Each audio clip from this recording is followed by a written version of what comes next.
Welcome to episode 10 of the Hipsters United podcast. My name is Chris, and returning with me this week are Jason. Hi, everyone. And Andrew. Hello. Lost in the woods into dross. So wrong. It was so wrong. Well, most of us are back after a bit of traveling, and will now hopefully resume our regular schedule for the podcast. First of all, thanks to everybody for their feedback on our last 3 episodes focusing on Adore. There was some interesting discussion on the blog and the comments for those shows, so go check it out if you haven't done so already. And this week, we learn a little bit more about the Residency DVD and discuss the pumpkins and marketing, but first, what we missed in the news over the past 4 weeks, which was actually not too much. So this coming Saturday, June 28th, Billy will be once again performing with fellow Chicagoans Cheap Trick, but rather than guesting on another rendition of Auf Wiedersehen or I Want You to Want Me, Billy will be taking part in a playthrough of songs by the Beatles, including all of the tracks from the Sgt. Pepper's Lonely Hearts Club Band album.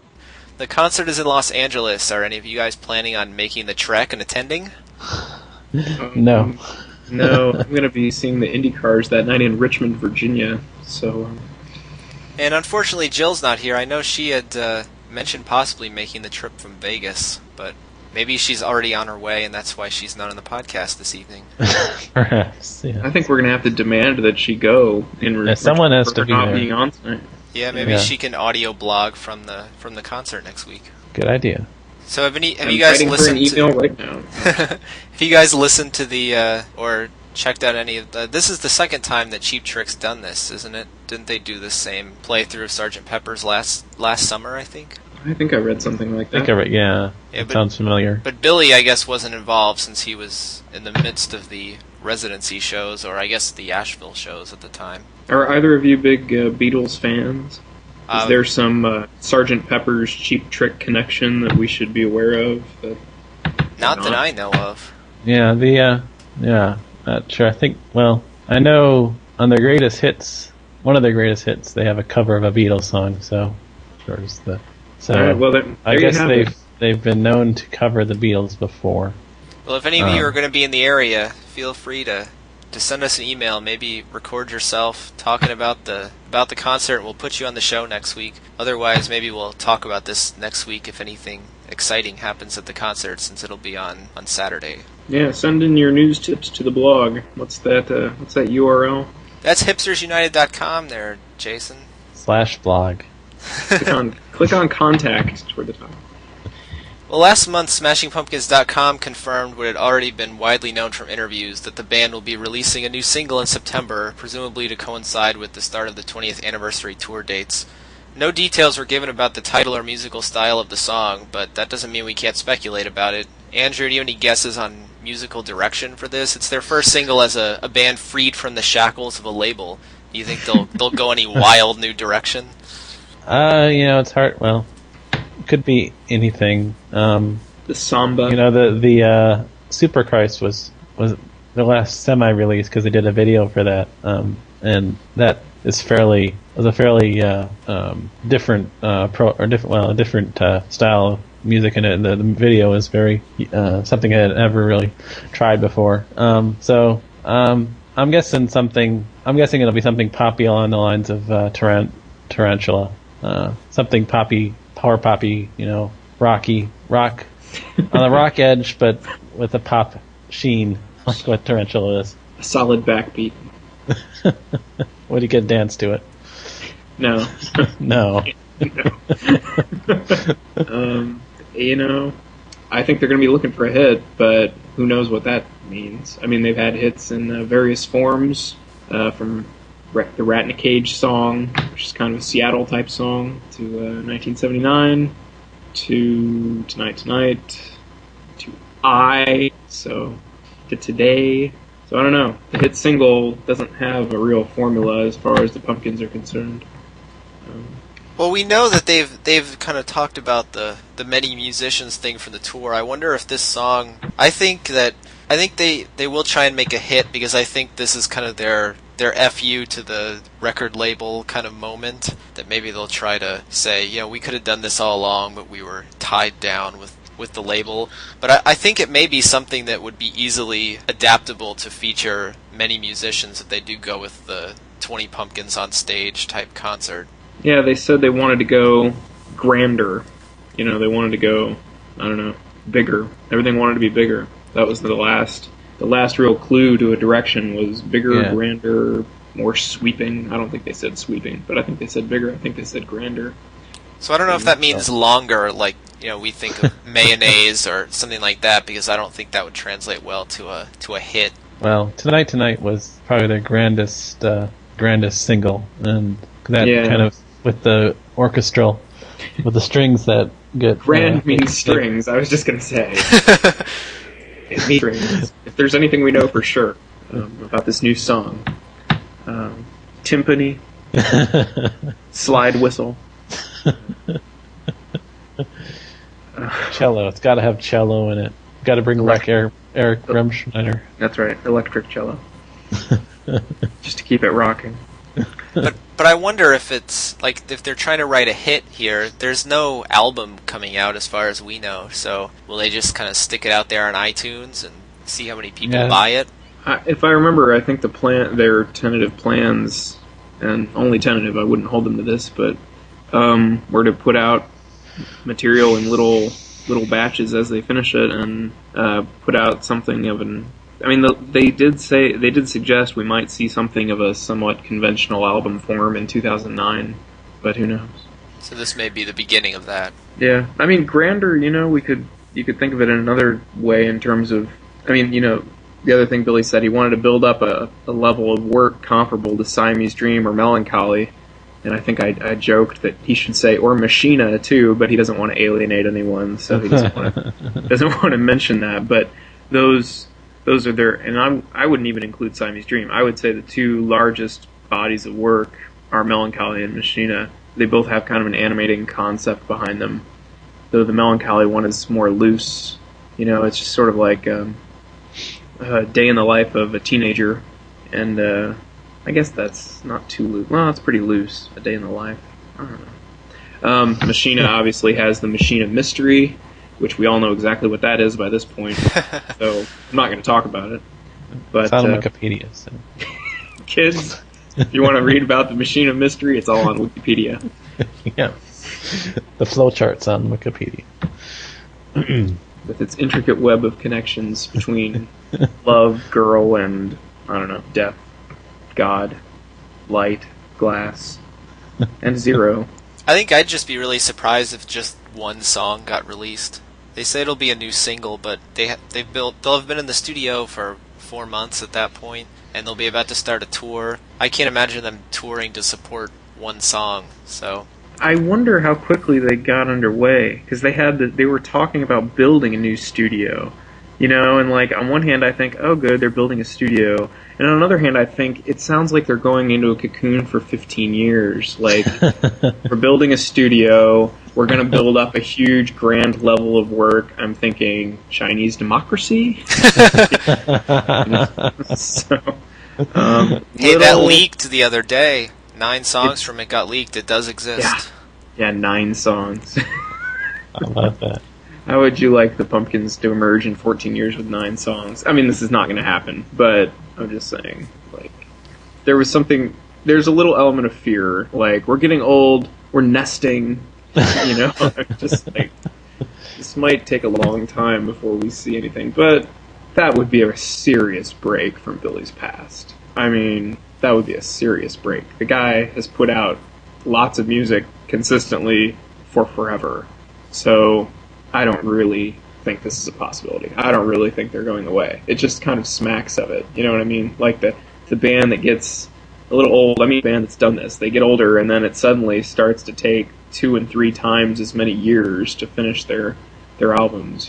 So I think that even if only one song does get released, I just have a feeling we'll see a few more new ones pop up in the sets for this 20th anniversary tour. Yeah, I wouldn't be surprised if it was like the American Gothic thing where they have a single, but it's in a package of a virtual EP, basically, where you get 4 or 5 songs. Yeah, I mean, one good reason to do that is you don't put all your eggs in one basket.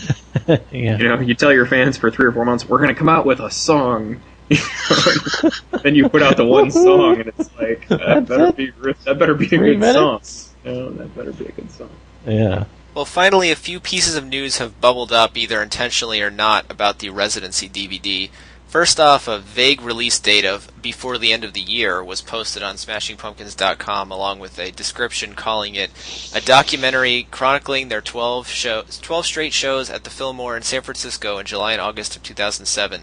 Secondly, an intrepid reader of HipstersUnited.com pointed out that an Internet Movie Database page for the DVD lists the title as Smashing Pumpkins If All Goes Wrong.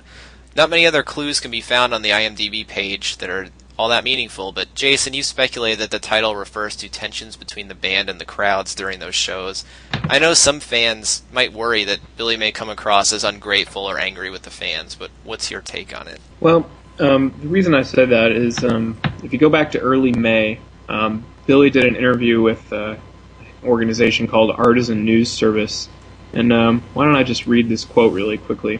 He's talking about basically the subject matter of the DVD, the Fillmore Residency, but he's talking about it in the context of like how he sees it and basically what the documentary is going to say, what the narrative of that DVD is going to be. And he says, I quote, "We decided to play these small shows and also write new songs while we were doing it and play lots of different songs from our catalog.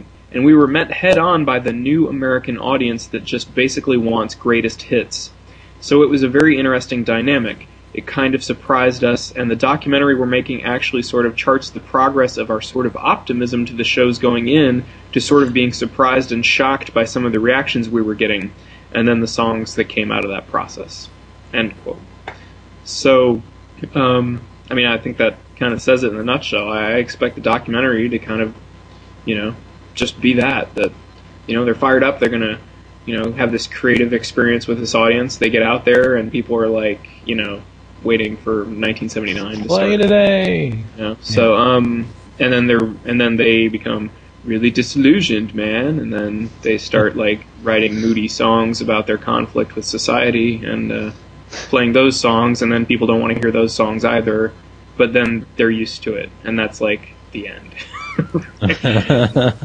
Now you don't have to buy the DVD. Like a spoiler. Well, why do you think the Asheville shows are getting short shrift here? They played a whole residency before the Fillmore shows, yet they don't mention the Asheville shows at all in any of these little snippets of news. Yeah, that is interesting. If you look at there's the Internet Movie Database listing that you mentioned, it does say some of it's filmed in Asheville, but yeah, they say every time they mention the DVD, they talk about San Francisco.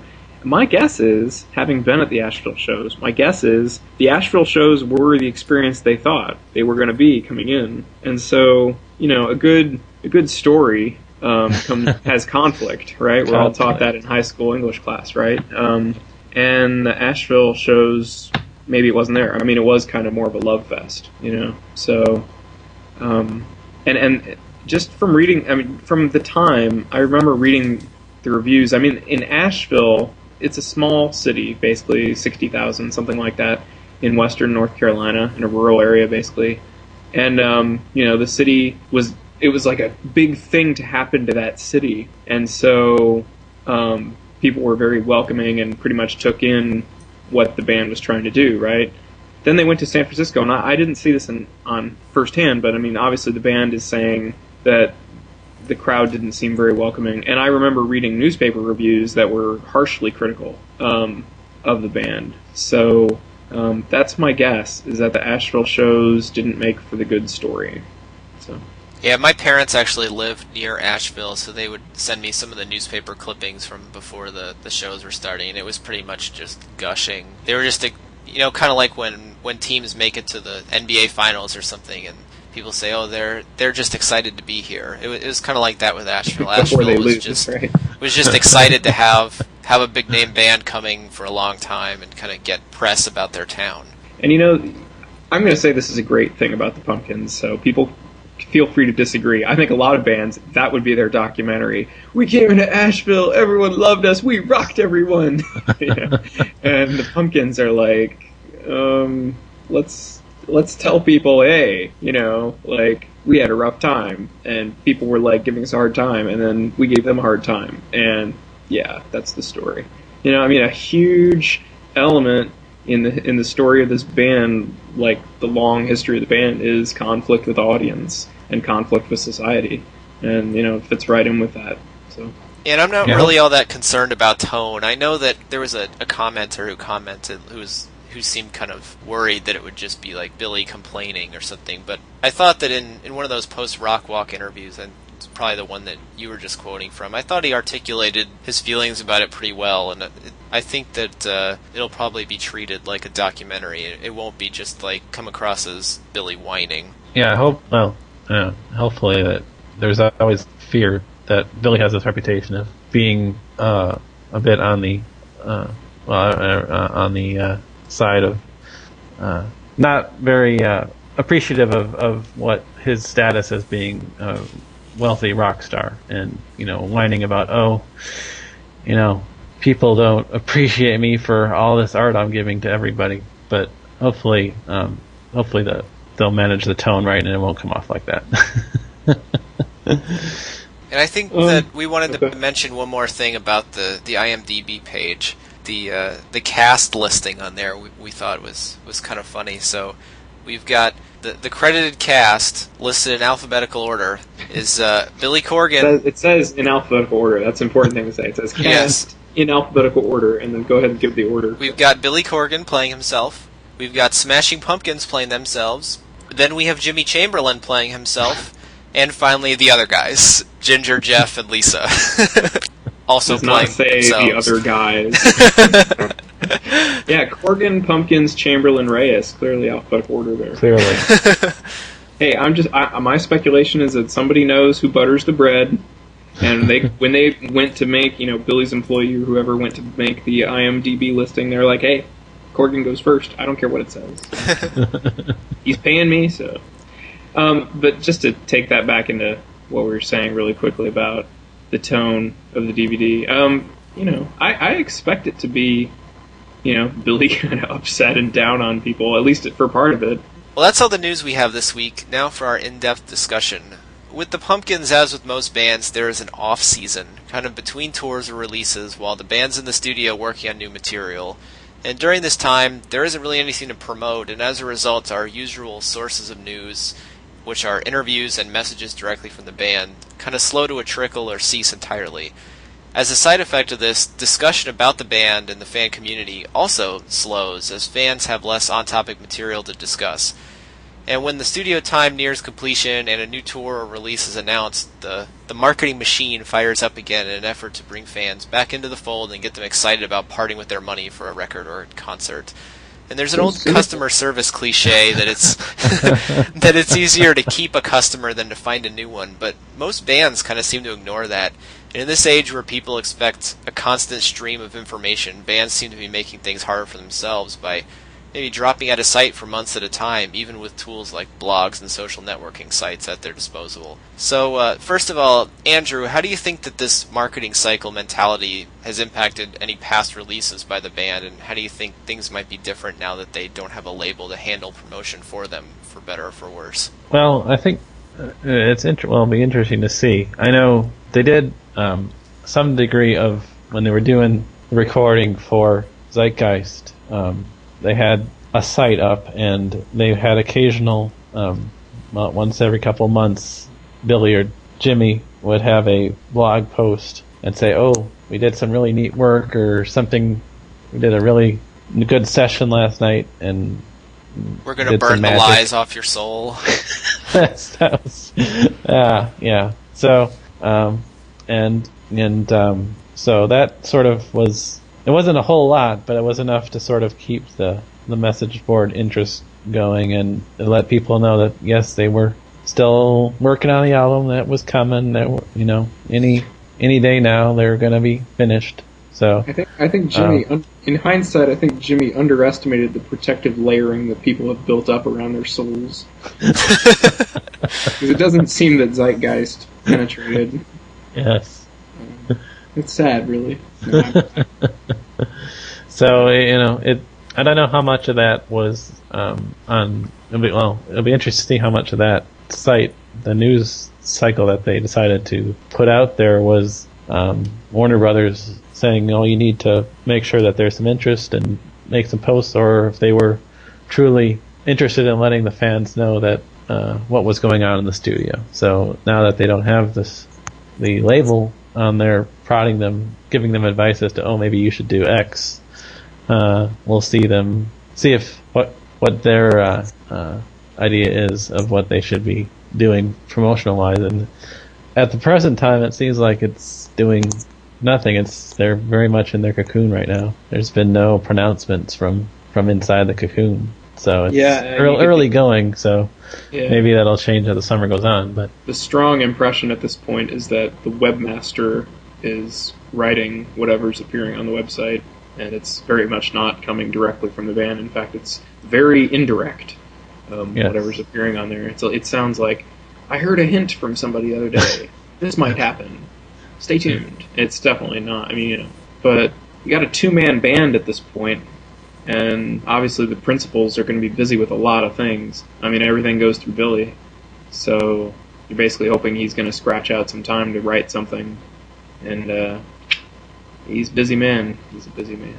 It's kind of weird because, like, if you think about television, so in television there's a clear off-season, so the shows all start in September, and the shows all end in May. So between June and August on most like network television, the same obviously doesn't really hold true for cable since they kind of do their own thing. But for the main networks, this all works fine because they all follow the pattern, and there's lots of kind of built-in free publicity at the end. So you get near the end of August, all of these like newspapers and websites all like kind of rev up their engines for the coming television season with new shows that are coming out, and they kind of write all these stories about it and everything without the networks really having to do anything themselves, because they're all on this pattern. They've all kind of had this tacit agreement that they're all in the same season. So having the off season there doesn't really affect anything. I mean, television shows do lose viewers a lot of times, like, between seasons. Like, I think the show Heroes is a good example. It had a lot of viewers the first season, and it didn't do as well the second season, and a lot of that could be because of a long hiatus between seasons there. But for the most part, it doesn't really affect them that much. But with bands, the Pumpkins may be out of sight, but there's all these other bands that are out there playing shows. I mean, it's the summer. There's summer concert tours. There's things like the traveling road shows with all the bands involved, and I think the Pumpkins kind of do a disservice to themselves by being out of sight, but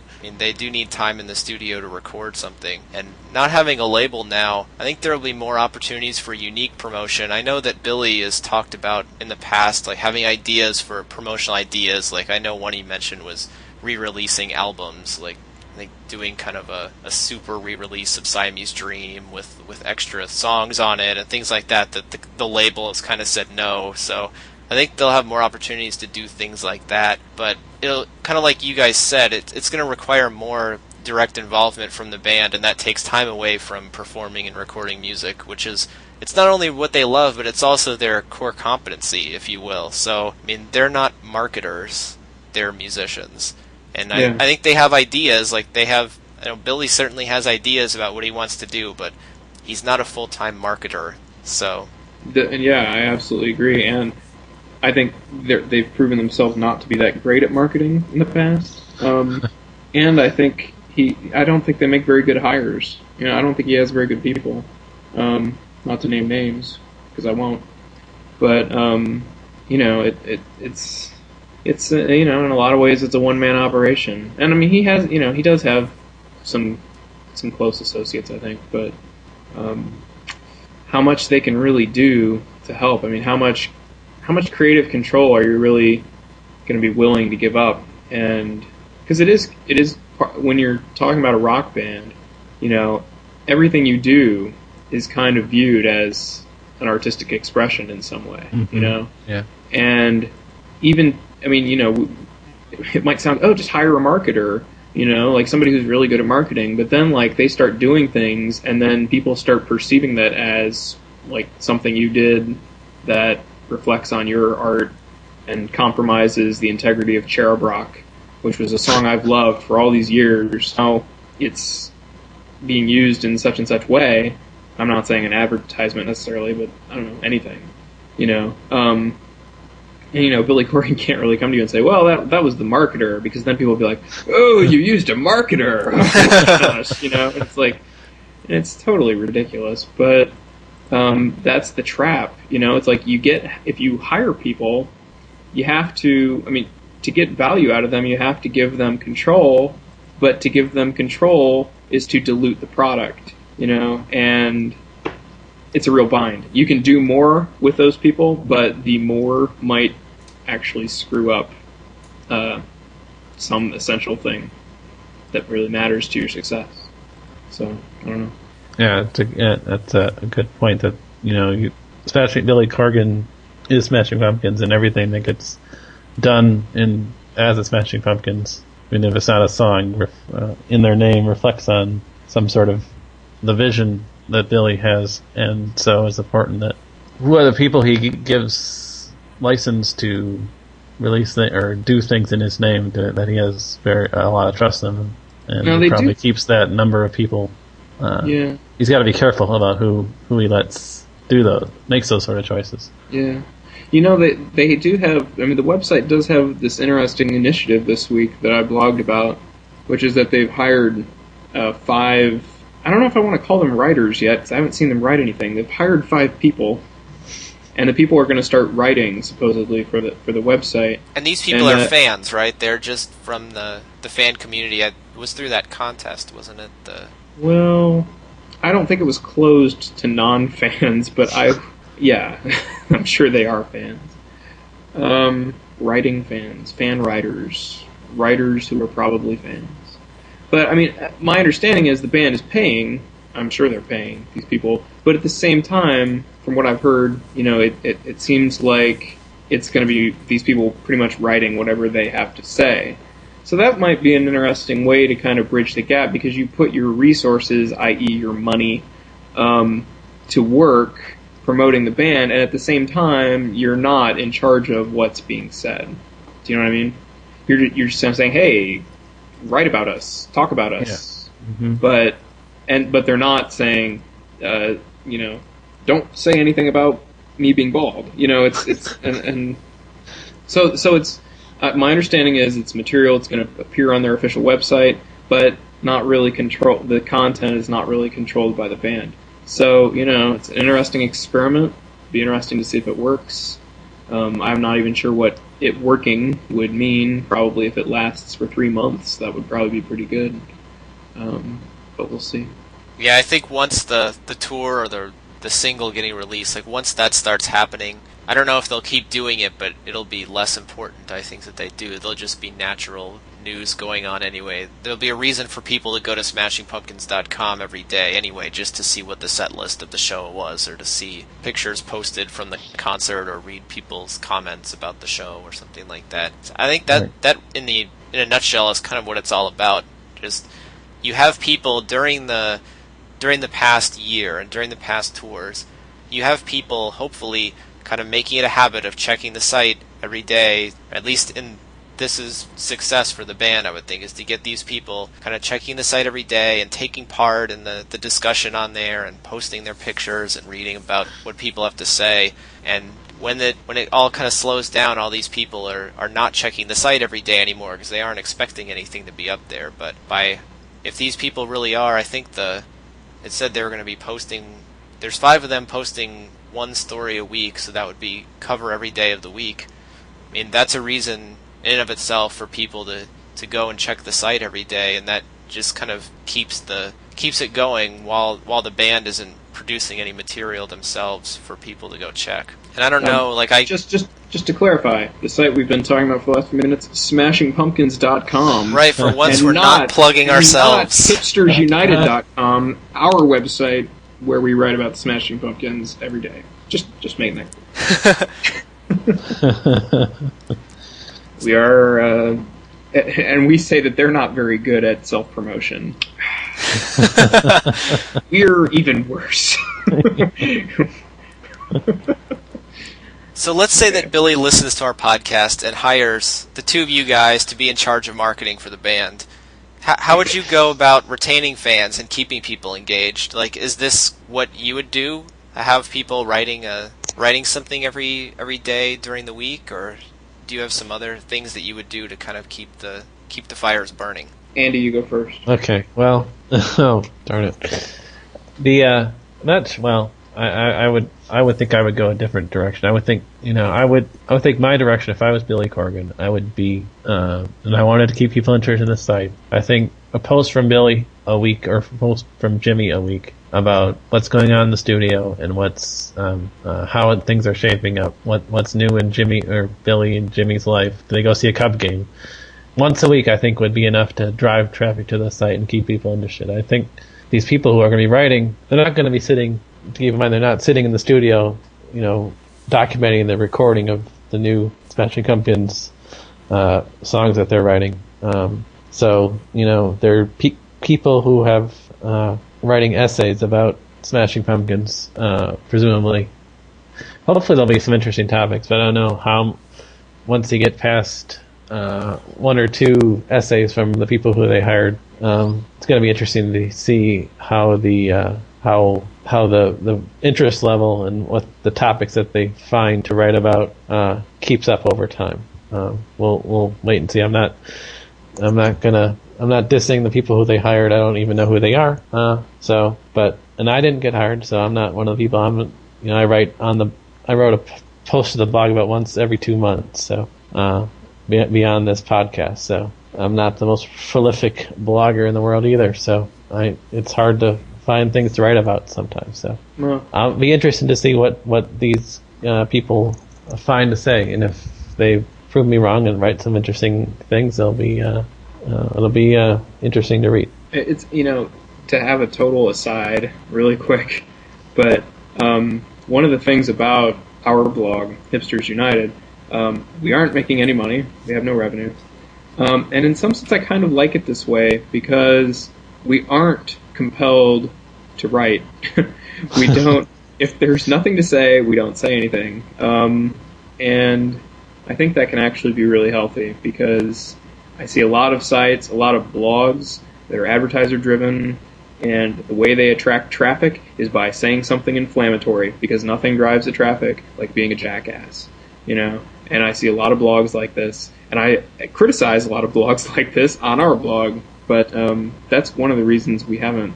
That's, to me, it's the main reason why we don't have any advertising, because I don't want to feel that wow, I could make $30 if I wrote something inflammatory. I don't want to have that because it just yuck. So I don't care if you write something once every 2 months, Andy, if it's what you really think.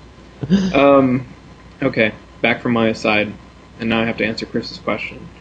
I guess I'd look at it two ways. One is like if I were Billy trying to solve the problem, and then one if I was the person Billy had brought in to solve the problem. And the answers fit together because the way I would solve the problem if I were Billy, and this is not a quick fix, this is not something you can do overnight, so it might not be a good answer for, because it seems like it's a short-term problem, but it's to have expanded your circle of really trusted by having, developed a really close friendship / professional relationship with someone where you trust them and they understand you and you understand them and you trust them to do what's best for the band and the brand and for Billy Corgan because he's the Pumpkins, more or less. And you cut them loose. And so that's the answer, because once you have the trust, then and you just empower that person, then they just take over. And I think he doesn't seem to have that person. It doesn't seem like webmaster or whoever is managing their communication really has all access, and it doesn't really seem like they have. Okay, so like say I was that person, right? Now this is more directly answering your question. Billy is put in charge of marketing. Well, I would be like, let me be around you guys all the time. Give me a budget to have a cameraman or something. And then I write something every day. I say this is what we're up to, or if there's things I can't write about, that's fine. In theory, I'm gonna know what those things are because I've got the best interests of the band at heart, right? That's the point, is that it has to be someone Billy trusts, because if it's someone he's just paying, they're not gonna know, like, they're not going to have the band's best interest at heart, and they're not going to intuitively know what to say and what not to say. And so that's the answer. Billy's got to find the trusted person, and then, with the trust comes the freedom. And then that person's just got to be aggressive about seeing what's going on and writing some interesting things every day and getting some interesting, information. To expect Billy to write frequently is I would rather Billy work on music. I've said this a million times. I'll say it a million times more. Billy should be working on music. If Billy is going to spend half his time hand-holding the fans, who need their egos massaged, like, tell us how important we are to you, Billy. Tell us how we made you a star. If he has to spend half the rest of his career doing that, then the band's music is going to stink, and or it's not going to be everything it could be. So forget that. Frankly, I don't care if I never hear anything from Billy Corgan again except music. That'd be fine. But the trusted associate thing, that's the effective solution, but it's not a short-term solution. You can't, find that person. Well, maybe you could, but, it'd be very lucky to find that person in a short amount of time. Well, to go along with what you said about the person needs to kind of have the band's best interest at heart, I think they also kind of need to know the fan community, because I could see them easily being tempted to, and I've seen this with other bands, where the band's in the studio and on the official site, clips get posted of, like, here's what we're working on right now, and there's like maybe a 15-second clip of some of them like jamming in the studio or like some music that's going on. But if you guys remember, before Tarantula came out, there was that 30-second clip of Tarantula that I forget if it was posted on MySpace or posted on, I don't know if SmashingPumpkins.com was up at that point, and the fan community kind of didn't receive that very well because they were trying to read too much into it. It's a 30-second clip of a song. You can't really get a sense of the song from that. But as kind of the person in charge of marketing, I think you have to kind of see that and maybe not. Like, my answer for this would be I would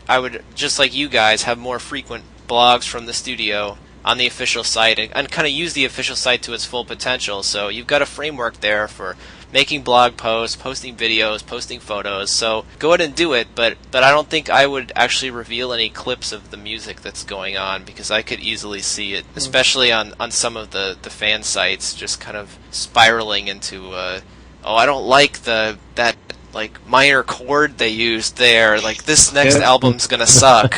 Yeah, I mean, I absolutely, you're 100% right. But I said video cameras. I didn't mean. Yeah, I think that's a good point. It can't. Doing the like obvious things is usually not the path to success. Like, the first thing you think of is, let's give them a teaser of the music. That's the first thing everyone thinks of. That's why it's stupid. Because the obvious thing would be in a successful rock band. It's just like. Yeah, you're dead on. Like, don't give them the music. It's the worst thing you could do. And we've heard the kind of the pre-album versions, like, of a lot of these Pumpkin songs, like demo versions of things. Like, we've all heard the Marquise and Spades demo version. Only because they get stolen. Yeah, right. But like, imagine if that's what gets released, like, as a teaser. You've got something, yeah, like, and it sounds like. Do that. Really, they would never do that. Exactly, and you could see why. Like, they wouldn't want to do that. You don't want that to be someone's impression of what their new sound is going to sound like, or what the new single is going to be. It's like, you listen to that and it's like, well, that doesn't sound very good. Like, they don't even know what they're singing. He doesn't have any words. Let me tell a little story. I saw something, like some web content a while back. Just stumbled across it. It was a video of this young British band that I actually made I thought it was funny, April Fool's Day post on hipstersunited.com referencing them, this band called Enter Shikari. And it was a video clip of them playing a song in soundcheck, right? And this was put on some, like, site where it was like a general interest music site, right? So it wasn't just for Enter Shikari fans. It was like, put your band's music video with us, and it was like it had some backing, so this was a site with some traffic, and it was a sound check performance. It was a rehearsal, and this band was obviously going through the motions, and it sucked. It was weak, and I've read it. I know this is a good live band. This band under Shikari. I know they have a lot of energy and stuff. And this was like they were practicing and they were just like going through it because it wasn't the real thing. And they just weren't. And I was just like, I was stunned. I was like, this is the worst thing you could do. Because if I saw that and if I didn't know the context, then I'm sure 90% of the people who would see this video would think, wow, awesome, Enter Shikari live. It was totally lame. And talk about like worse than nothing. That would be the definition of it. So, yeah. But I had another idea. Maybe you guys can give me feedback on this. But I mean, we know that the band has tons of unreleased B-sides. I'm just talking about the Zeitgeist sessions. So they have songs that they worked on that never got released, or alternate versions of songs. We know that there was one song that Billy already said that they had many different studio versions of. I forget if it was I think it was Gossamer. So they have many versions of Gossamer. So why not post those up? So either post them for free or put them up for sale on iTunes if you're really concerned about monetizing it. I mean, there are these songs already that are kind of throwaway, they didn't make the album, they didn't make B-sides, maybe they didn't get performed live. Like, and based on the Pumpkins, only very few of them ever get eventually released. Songs like Set the Ray to Jerry that don't get released on an album but then show up later on. So why not post something up there? And even if it's something for free, especially, it gives the casual fans that are on the official site something to talk about and listen to, and it kind of keeps the Pumpkins in their collective consciousness. I don't have a good answer. No, I think that's a question that a lot of fans of the band have probably asked themselves for a long time. I remember Billy saying, well, I'll just admit, he said this to me, not that I've talked to him a lot, but there's a direct quote from Billy, amazing slow version of Through the Eyes of Ruby, a song very popular with fans that they did, a studio version, right, an alternate version of the song. He was talking about it in the context of something they might put out someday. Of course, that day has never come, and like, why not? Why hasn't that day come? Yeah. What's the point? With Zwan, they did 9 shows, and they weren't Zwan shows, but they were billed as open mic nights that Zwan kind of curated at this small venue called the Hideout in Chicago, and those recordings are out there, and they're recordings that the band doesn't want circulating, so they're not circulating.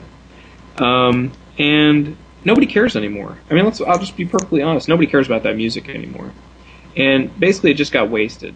People would care, And at the time, people would have been really interested to hear those songs. And now no one's interested. So to me, maybe this is just my economics training, but that just seems like a total a loss, a total waste. And, maybe a lot of people say that Billy is too prolific and needs an editor and blah, blah, blah. And maybe he's listened to those people too much. I don't know. But I don't like those people. I wish they would shut up, and I wish Billy would put out more than he does. So that's a fan talking, but you know what? The fans are the audience. It's the non-fans that aren't the audience, and the non-fans have much bigger megaphones. Like, the whole thing about the seven shades of Zeitgeist, like that whole controversy was totally fomented by non-fans. That was fomented by Pitchfork and all these people who aren't fans of the band, and they stirred the shit, and they created that whole mess. And then, like, some fans were like, yeah, those sites are right, it is a ripoff, kind of. And then a lot of fans were I think my impression was far more fans were like, I don't really care, like, big deal. Yeah, especially since they kind of portrayed it as that it wasn't them saying, that the band was ripping off fans, that they were just reporting on the fans saying it. Oh, and that was total bullshit. That's exactly what they did. They said, yeah, fans are mad, which was totally not true, Yeah. And I could prove this. It would be some work, but I remember it. I mean, like, you could go back and you could look at the dates and times and the controversy, people saying, that fans were being ripped off. Those people are not fans. I mean, so my point is that the people who were saying Billy Corgan needs an editor and, all these extra releases are ripping off fans, these people are not fans. So screw him and don't listen to him. That would be my advice to Billy. Please put more things out, but and do it however you want to. I don't really care. Yeah, I'm all for more music. Even if in the meantime between now and the new songs that we get to hear Siamese Dream and that songs notes from Siamese Dream that have nothing to do with the new songs, we get to hear some old songs in new ways. We can handle that. That'd be great. So get on that, Bill. And I think maybe once they start their rolling box set going with their opening of the vaults, maybe they'll be able to kind of use that during the off times, like kind of time those releases for a time when they're not touring. Although it almost sounds kind of like that they're going to try and do it in advance of an era-specific tour or something, but we've talked a lot about that in the past. But my other idea was, in the past, Billy's done these kind of one-off acoustic shows, like the KROQ Almost Acoustic Christmas, where he played, it was in between the Adore tour, it was kind of during the Machina recording sessions, I think, and he just, it was right after Adore, actually, it was the December of 1998, and he played 2 new songs, Lover and If There Is a God, along with just a smattering of old hits. And even that, it's something to talk about. It doesn't require the whole band rehearsing. It's just Billy playing an acoustic guitar.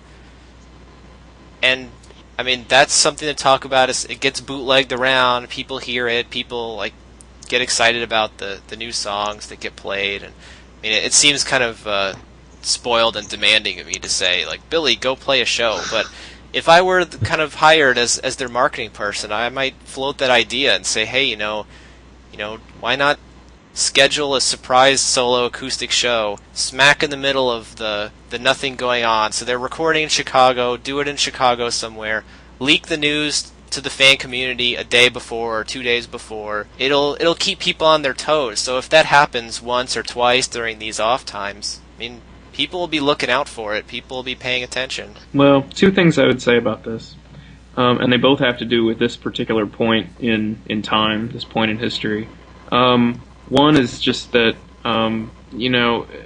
with the band having come back, reformed, and not yet having played Chicago, and there's still there's still as far as the Chicago fan base and kind of the old fan base, the band hasn't quite gotten all the way back.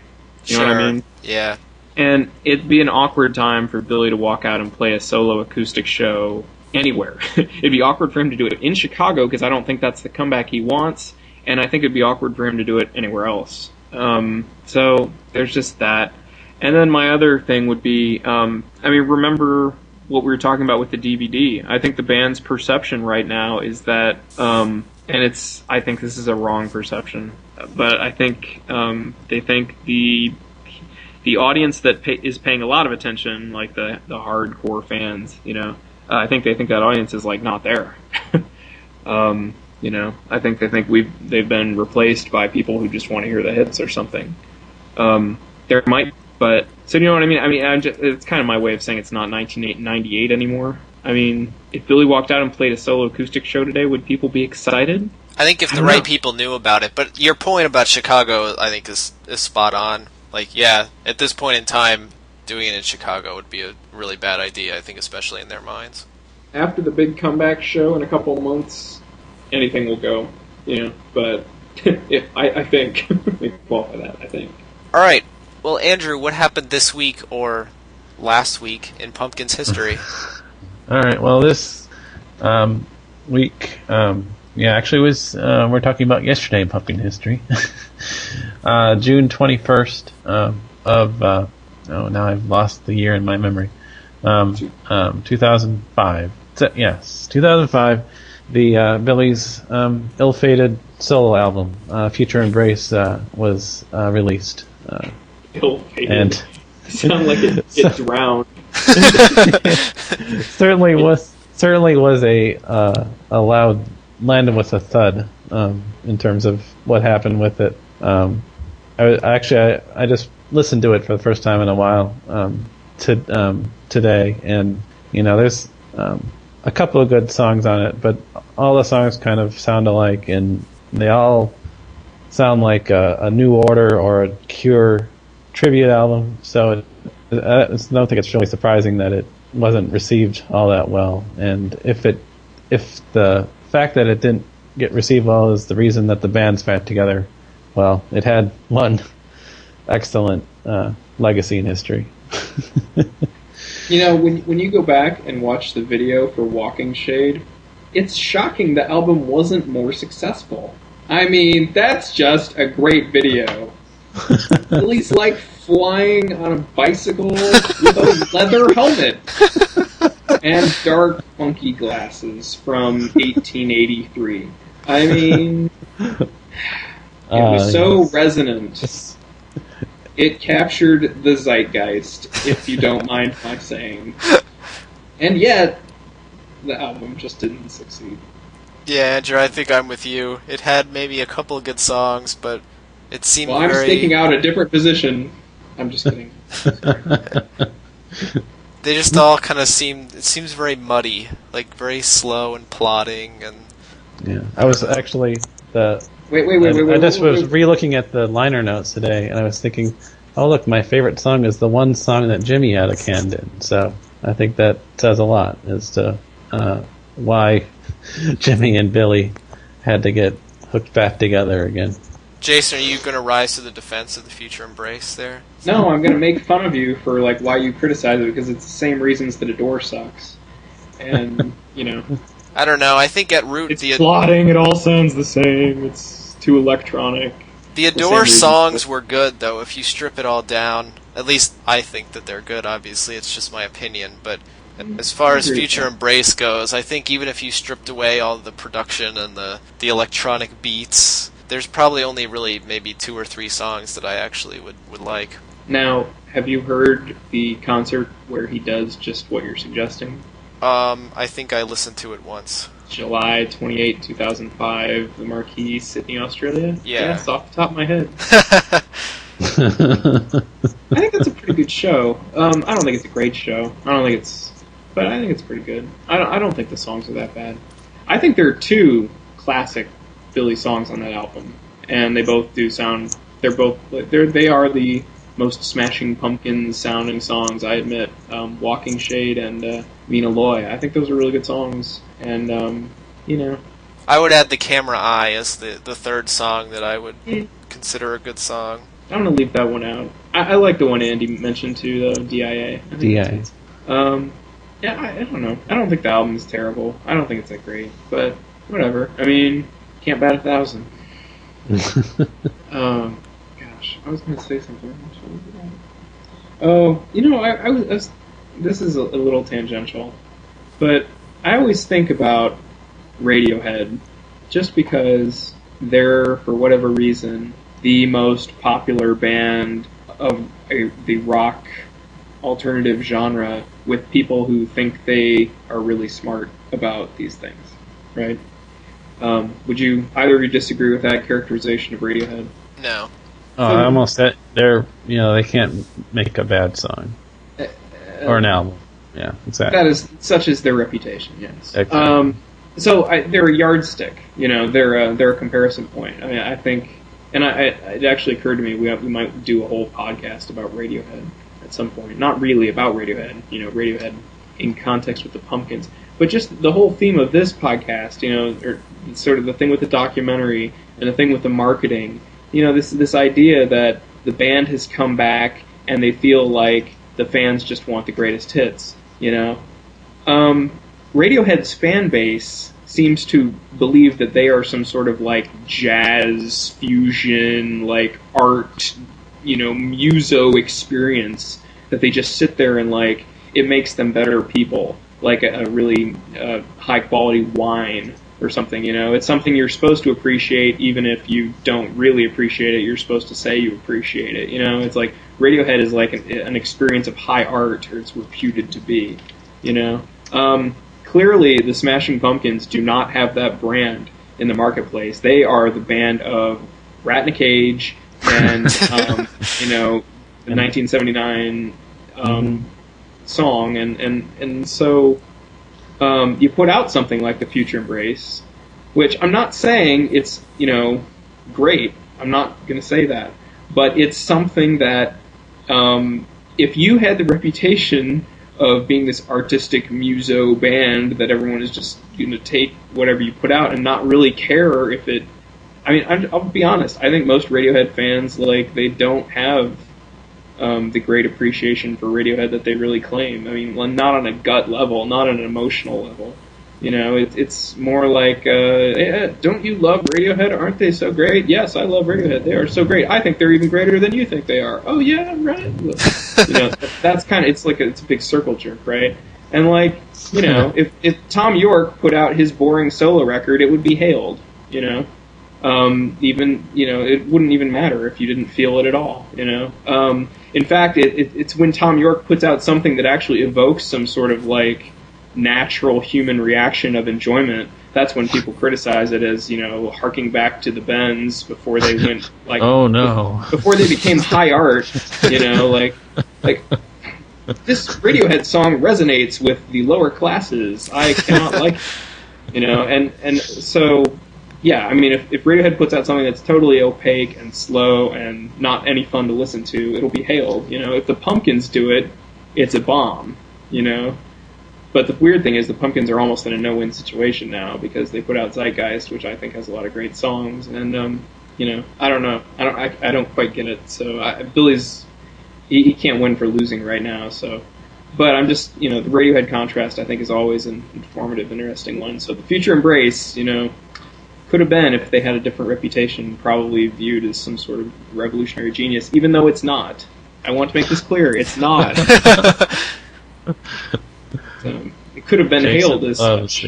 Well, kind of like with your comment on Adore, that if it was the kind of ultimate test of the album is how often you listen to it, and I'll admit right now I listen to James Iha's solo album more than Billy's. I wonder how many people out there are listening to the Eraser today. Any of you? All right. Sorry. Okay. Sure, some commenters maybe. Well, maybe Eraser. Yeah, and they'll also be mad at me for saying that they weren't fans. Yeah. Earlier. Yeah. Bring it on, commenters. Come on.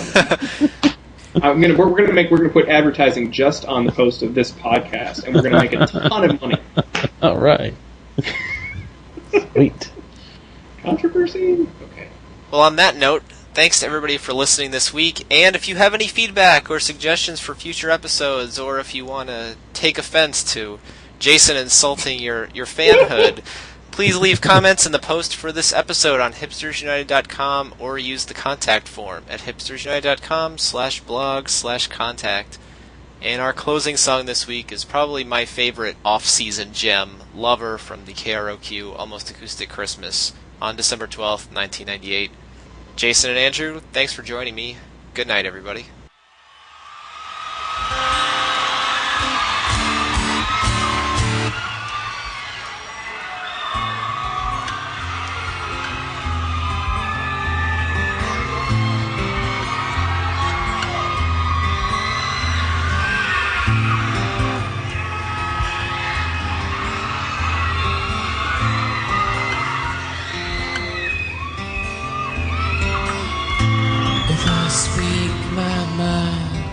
Will you hear me?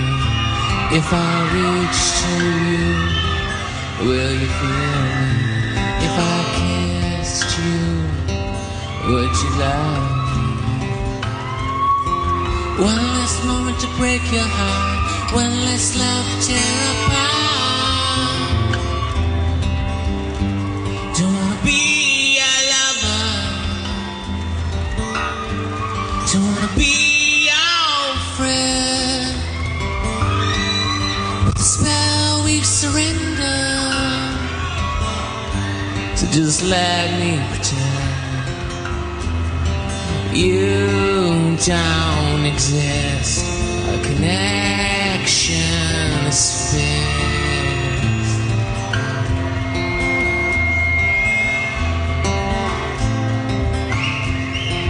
One more arrow to pierce your soul, one more chance to let go in the mountain song. sing the echoes in the long meadows, chasing shadows in the endless night. You whisper endless praise, swear to God you won't change. Don't wanna be a lover, don't wanna be a friend. Faith takes me over, so just let me pretend you're not real. Vision surreal, spirit chant.